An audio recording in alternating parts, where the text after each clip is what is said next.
Welcome back to the channel. My name's Tefty. Today we're looking at the Take 5 from Sequential. I want to give a big shout out to Zounds.com because they hooked us up with a sample copy to do a little testing, a little first-hand impression type of stuff. So thank you very much, Zounds. So yeah, we're just going to be looking at the presets, kind of digging into the keyboard. I have very little experience with it so far. I do own a Pro 3 right here. Pro 3 is a monophonic multi-mode filter and all that stuff. The Take 5 is cheaper at like, I think $1,300, something like that. And it's got 5 voices, 5 polyphony, hence the Take 5. It's got 5 voices. So obviously you could do chords, 5-note chords in there.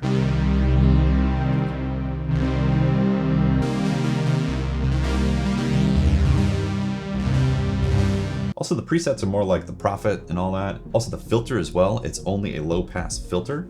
And it's inspired by the Prophet 5, I think the 4th generation or something like that. So definitely some distinct differences between, say, the Pro 3 versus the Take 5. So to start out with factory sounds, it can hold up to 256 presets, and half of those are factory based.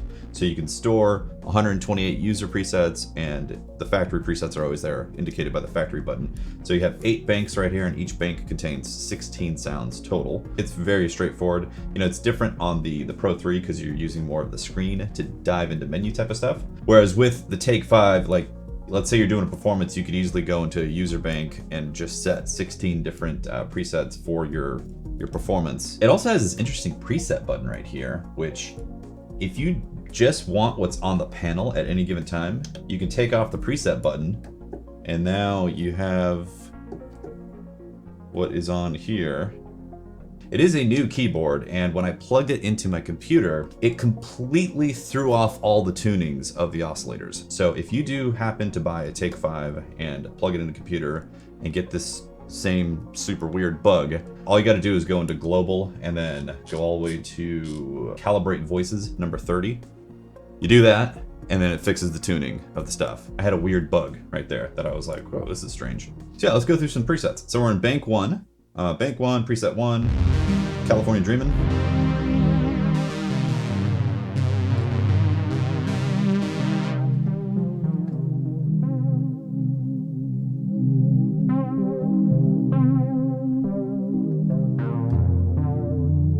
One thing that's really cool about how Sequential's been setting up their modulation stuff is it's super simple to route things really quick. So this modulation patch area right here, not patch area, but panel area. If I hold source assign, and then I press the mod wheel, then I got that, and then I can hold destination and go filter cutoff. And then it needs a value. So let's say give it, I don't know, this much.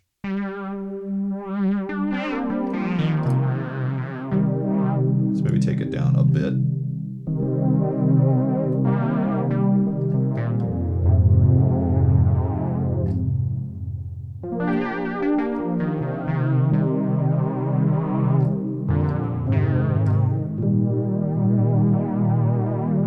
So just like that, super simple to start making some modulation adjustments around the keyboard and all that. It's awesome to be like, ah, man, I wish I could open up the filter real quick with something. And then voila, you can open up the filter.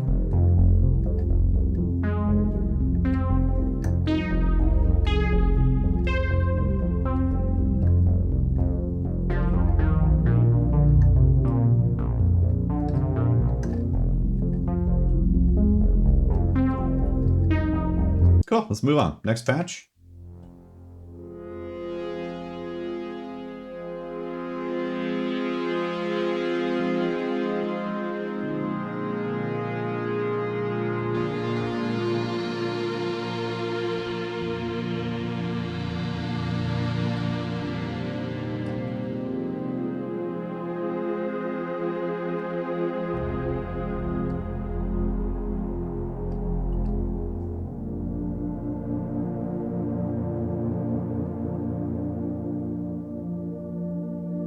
Nice. Dig that. How's the highs sound?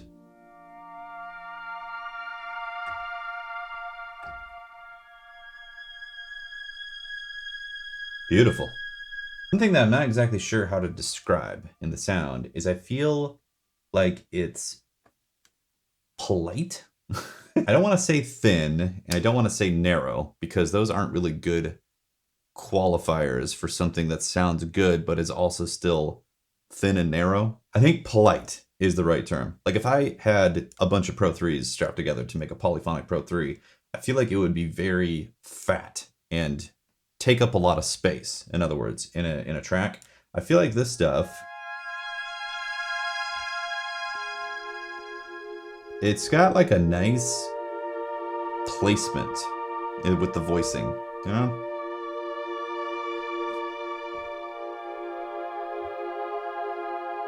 Throw overdrive in there.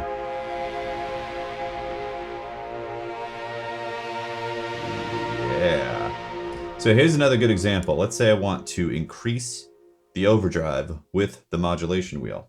So once again, we hold the source assign. Let's go modulation wheel. And then destination, we want overdrive. And then how much? We don't want a lot. Let's try this. Maybe more. That's max. How about this?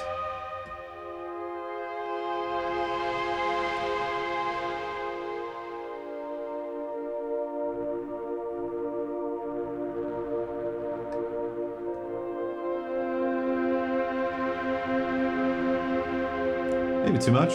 Bring it down a bit so we have some room with it. So now,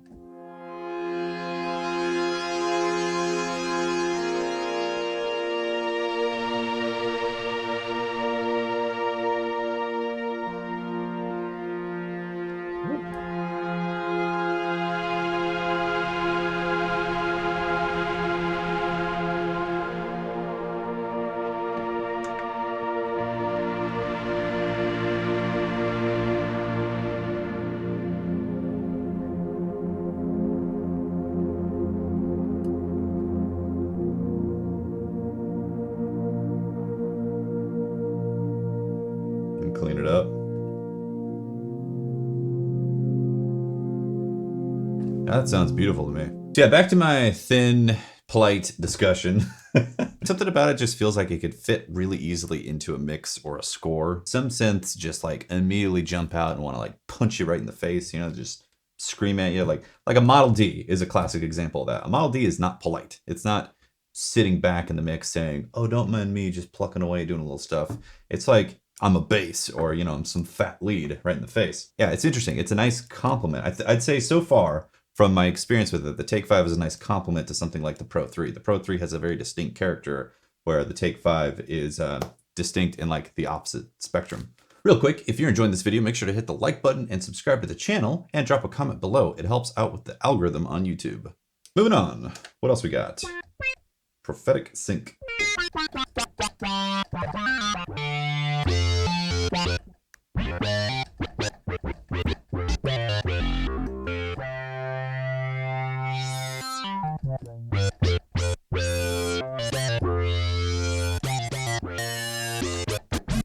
This needs some effects, so let's put on some reverb. Oh, interesting, my reverb light is not on.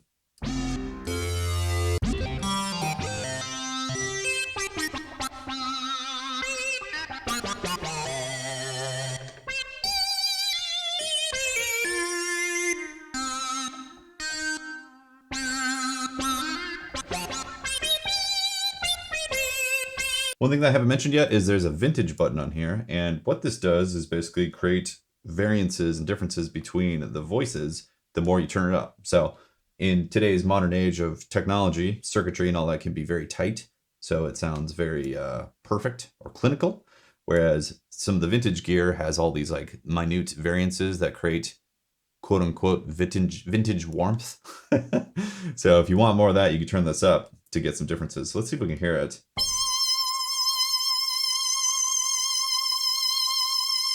Hear the spread. No spread. Spread.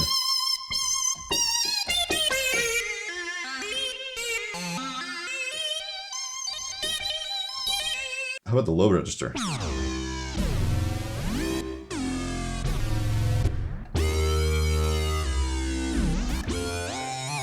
Moving on, Fat EP.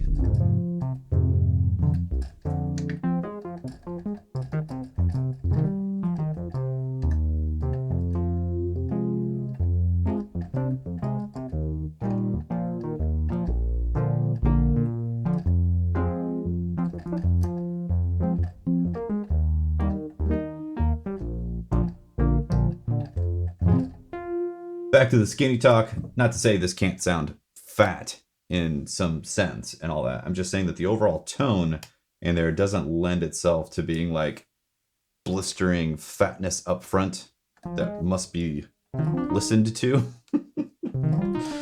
I honestly have no idea if I'm making sense with that. I do like the sound of this EP. Has it got reverb?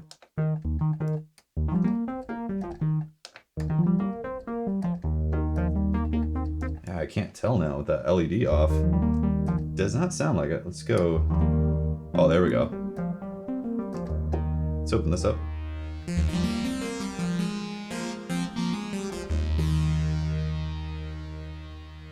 Make a long reverb.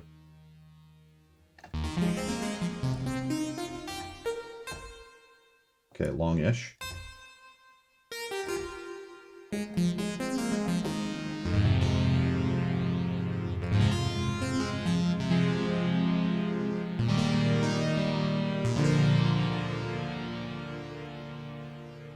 Moving on. Fly by bass.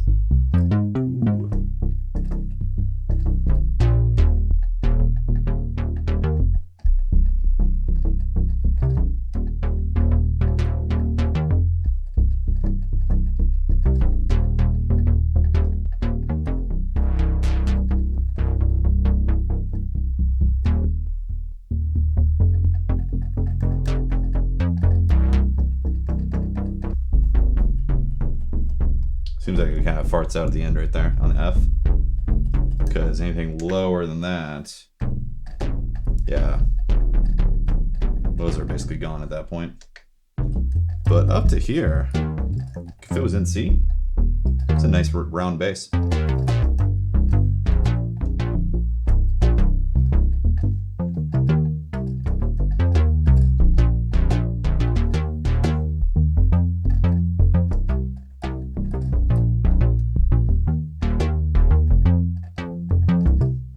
Cool. Analog FM. Oh, arpeggiated. Is there a hold? Hold. There we go. Right in front of me. Ooh. Interesting.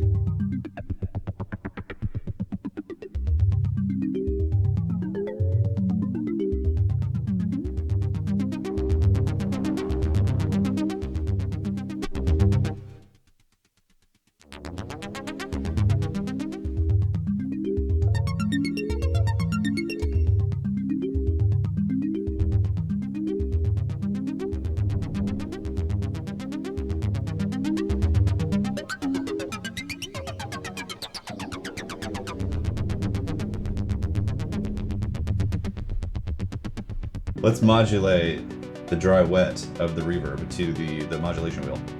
So source, modulation wheel, destination, dry wet, value is 100%.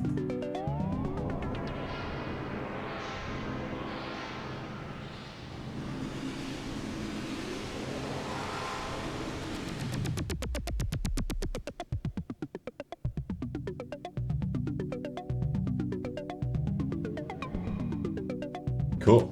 Man, getting lost in the sauce. Moving on, 3 a.m.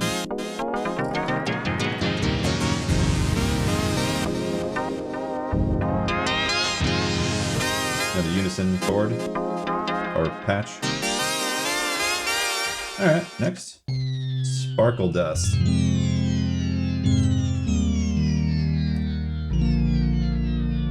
Sparkly.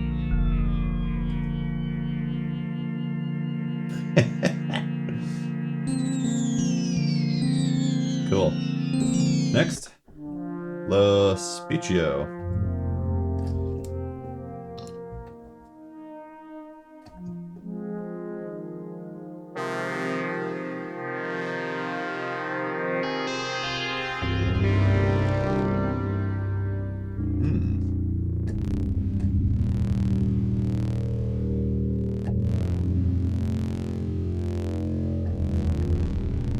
Got a really good like contrabass type of feel to it. Double cello or double bass.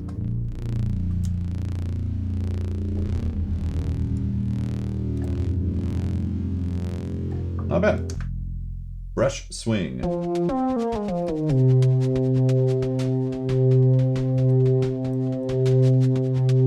One thing I haven't mentioned at all is there is a step sequencer and sequences with all these factory sounds. For instance,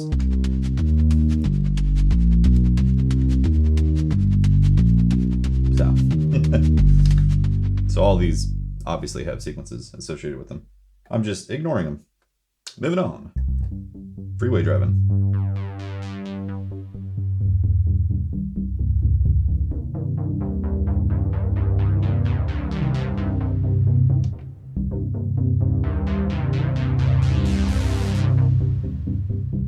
So I'm pretty sure this is the LFO.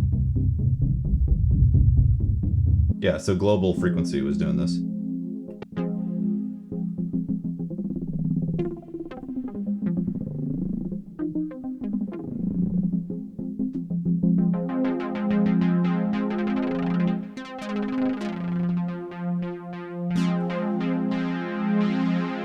So once again, source, modulation wheel, destination, frequency global, LFO 1 frequency, and let's give it a bunch.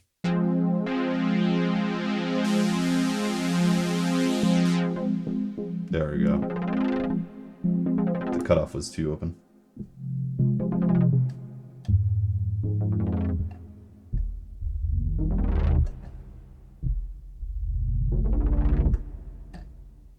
Go lower.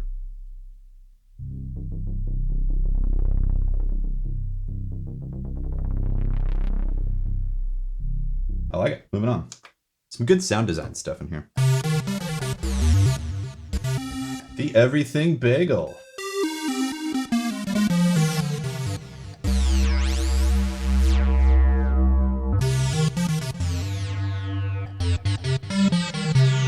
Next.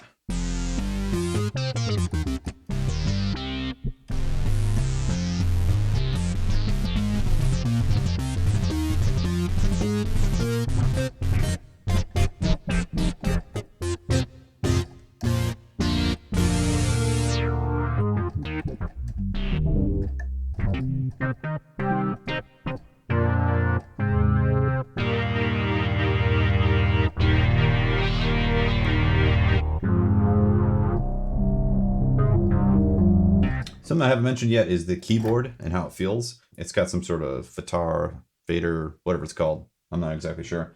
Type of key bed, and it feels great. Much similar to the Pro 3. I really like the Summit's keyboard as well, obviously from Novation. So they all just feel great.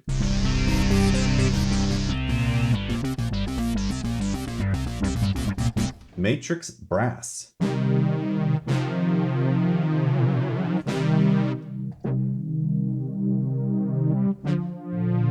So need some reverb or more reverb. So this is what the reverb sounds like at the moment. More decay.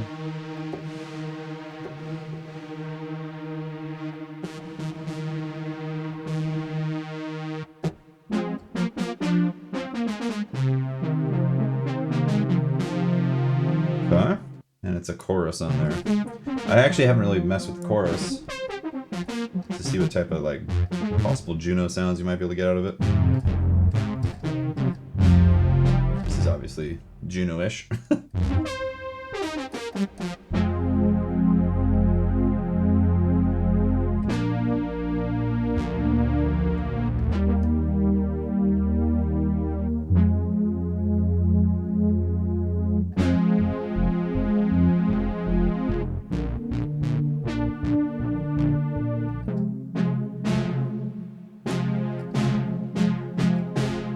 Pitch bend's coming from. That? Key pressure?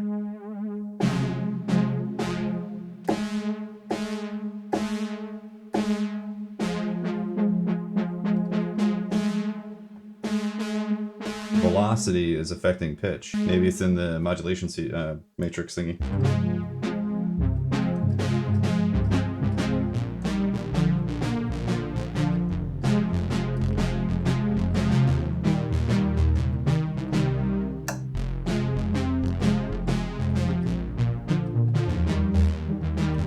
I don't know how to turn that off actually at the moment. Not sure how to dig into the matrix modulation. Moving on, gnarly tenths. That overdrive.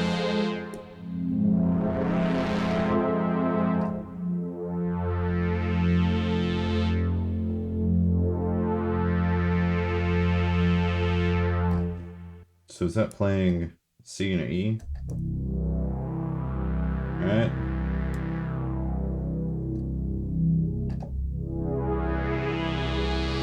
I believe so. 10th should be a major third above your octave. Theory.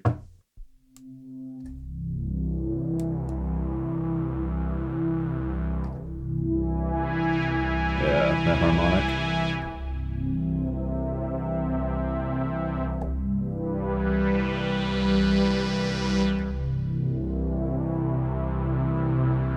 It's a cool sound. Rest Area 51.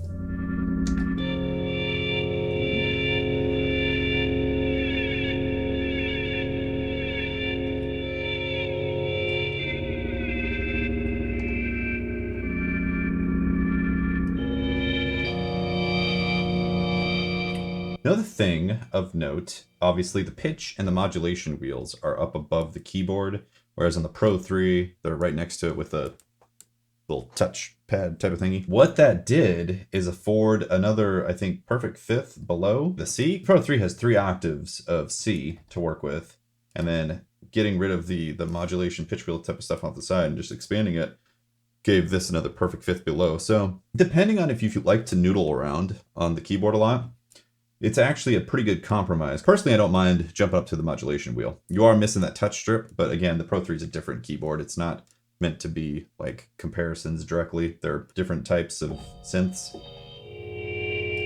Just in case you do have the Pro 3 and you're wondering.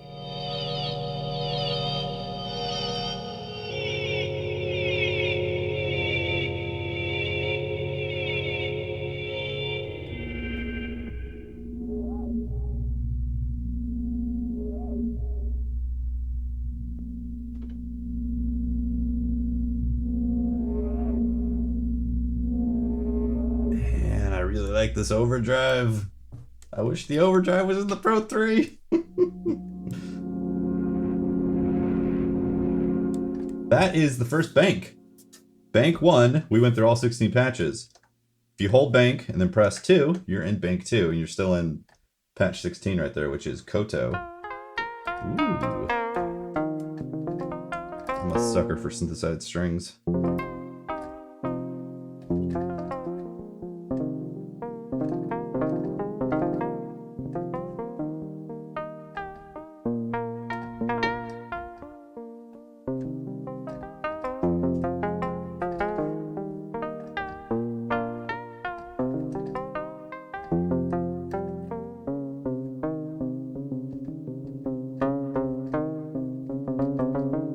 Nice. I dig that. Something, once again, that I have not mentioned in this video. I feel like I'm saying that so many times. There is a low split feature on here, which I think is actually pretty smart if you want to use something, say, for instance, this Koto patch. Let's say I want to be able to use like these notes up here, but I want to get a bass note going in here. This isn't low enough. I believe I can just hit this one. Yeah. And I can choose where the split is by holding both of these. Let's say I want it to be A. To hear that? It's a 2 octave difference right there.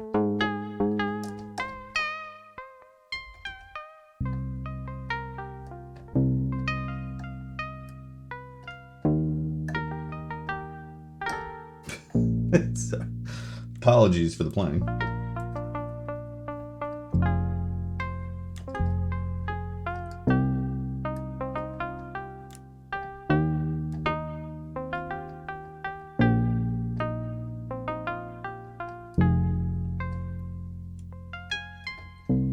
I think it's a pretty cool feature. Can't say I'd use it all the time, but in a performance setting, that would come in super clutch if you don't want to have like a bigger keyboard like the Summit or something that's full-sized, you know? I also really like this patch. It's, once again, very understated. Thin, not in a bad way, fits in this nice box. Like you can hear other things with this easily.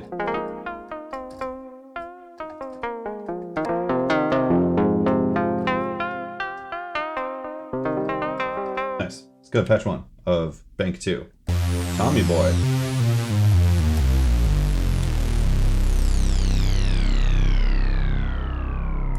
Okay. Next, perk pad. Ooh. Ooh, yeah.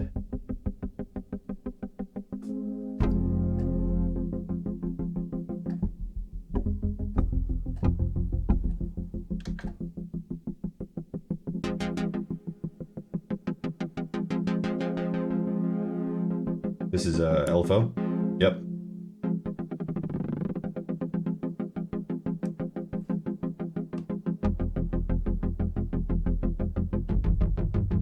Cool. Next, band pass lead.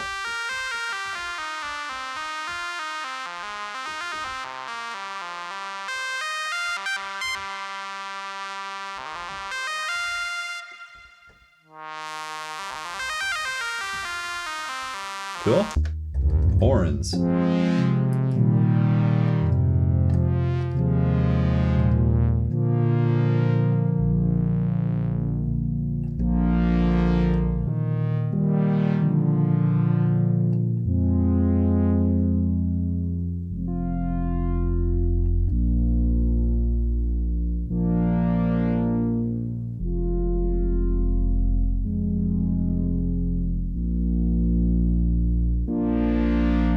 All right, I think it's time for a preliminary review of how I'm feeling about this so far. I think this is a fantastic synth for a decent price. At $1,300, Sequential itself sells a lot of synthesizers that are well over $2,000. For what you get, 5-voice polyphony, I think it's a pretty solid synthesizer. Would have been nice to have more modes on the cutoff. Also would have been nice to have more banks as well to work with. You know, only 128, that could be limiting if you're in a live situation and you do a lot of patch jumping and stuff. So something to consider on there. It's definitely not the end of the world by any means. Also no touch strip for additional modulation type of things. Would have been nice as well. But again, at a $1,300 price point, I'd say it's a pretty solid synth. The filter does sound good. It's got a nice warm, maybe not so creamy as like, you know, like the OB6 is obviously lush. It's just got a nice filter to it. It's part of a legendary heritage of filters, you know, the Prophet 5 and all that. I'd say the oscillators sound great as well. A lot of character in them. I appreciate the vintage overdrive type of stuff, and the modulation matrix type of thing, just assigning and destination and all that is just premium. Absolutely love that. The reverb, I'm kind of okay on. You know, I'm very specific about reverbs. In fact, I'm usually using Valhalla in Ableton if I'm going to go about and trying to get a specific verb, you know. So when it comes to the reverb side of things, it's like, it's okay, you know, but I'm not like jumping over the moon for the type of reverb I'm getting out of it. The Summit and the Peak from Novation, whoo, that the Mode 3 reverb on there, I love that thing for nice, super lush pad type of sounds. You know, not saying you can't get that on the Take 5, but being an owner of the Summit and the Peak, I know when a lush verb is happening. I haven't really explored too much of the other effects, but I'm expecting those to be decent. I think the chorus is pretty decent from what I've heard so far, and I'm sure the delay is going to be fine for, you know, digital effects and all that stuff. Yeah, overall, I think it's a great synth for the price, and I'm digging so far. Next step for me is to build a whole track with the Take 5. So that's going to be in a future video, so if you want to see that, make sure to hit subscribe. But yeah, thanks for watching. I really appreciate it. If you enjoyed it, again, hit the like button. We also have a sample pack that you can check out on our website, teftymeems.com. If you're interested in this keyboard, using our affiliate links below definitely helps out the channel as well. And again, thanks to zounds.com for hooking us up with a sample to be able to do a test drive and check things out. So thank you very much. Thanks for watching. We'll see you next time. Deuces.